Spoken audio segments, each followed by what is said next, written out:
Rasa penasaran saya memuncak dengan banyaknya chips di pohon. Ketika saya mengunjungi kota Guangzhou, saya pun tidak tahan dan akhirnya bertanya kepada salah seorang pemimpin perusahaan China Chemical yang mengundang saya waktu itu. Yang di dadanya ada pin komunis. Saya rasanya yakin dia pejabat penting di partai dan juga melihat posisinya tertinggi di perusahaan yang saya sedang kunjungi ini. Mengapa saya tahu dia memiliki posisi tertinggi? Ada kebiasaan di Cina, di Tiongkok, di mana posisi orang terpenting itu duduknya biasanya agak menyamping dari sisi utara. Itulah posisi terhormat seseorang di saat sebuah meeting resmi. Jadi saya bertanya kepadanya, mengapa di setiap pohon yang saya kunjungi di kota ini ada chipsnya pohon tersebut? Pertanyaan sederhana ini ternyata dijawabnya dengan panjang. Dia memulai dengan bercerita. Untuk memutar roda ekonomi, maka setiap anak negeri harus membuat sebanyak-banyaknya proyek. Bahkan proyek yang tidak masuk akal sekalipun, selama ada manfaatnya buat masyarakat dan menyelesaikan problem pasti dibiayai. Pohon tadi hanya untuk mengecek kadar oksigen chipsnya dan data minor lainnya. Namun nampaknya penting.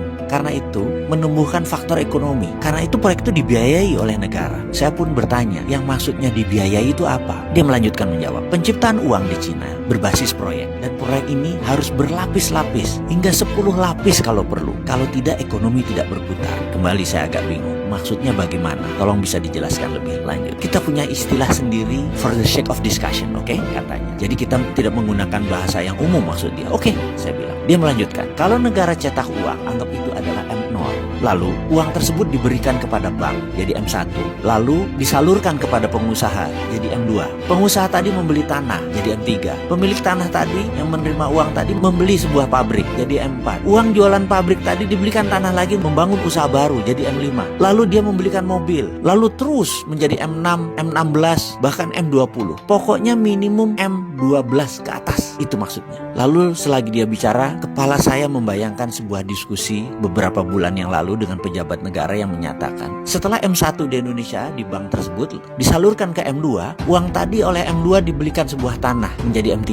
Lucunya M3 tadi sudah balik lagi ke bank, jadi M4-nya balik ke bank. Pemilik M3 tadi setelah menerima uang hanya duduk-duduk makan bunga bank saja, belanja-belanja cantik, duduk-duduk cantik, itu aja sudah, nggak ada lagi yang lain. Bagaimana ekonomi bisa muter kalau M-nya di bawah 5? Si pejabat tadi melanjutkan pembicaraannya yang membuyarkan lamunan saya. Dia melanjutkan, karena itu dalam strategi memprint money, di mana di Cina berbasis proyek, proyeknya harus berlapis-lapis. Jangan satu lapis. Juga kita harus membangun budaya berbisnis. Negara harus melonggarkan banyak aturan, namun tetap dikawal ketat uangnya. Saya kembali melamun ke Indonesia. Bagaimana kalau Indonesia membuat grand plan strategi nasional ini, melibatkan proyek berlapis-lapis lebih dari 10?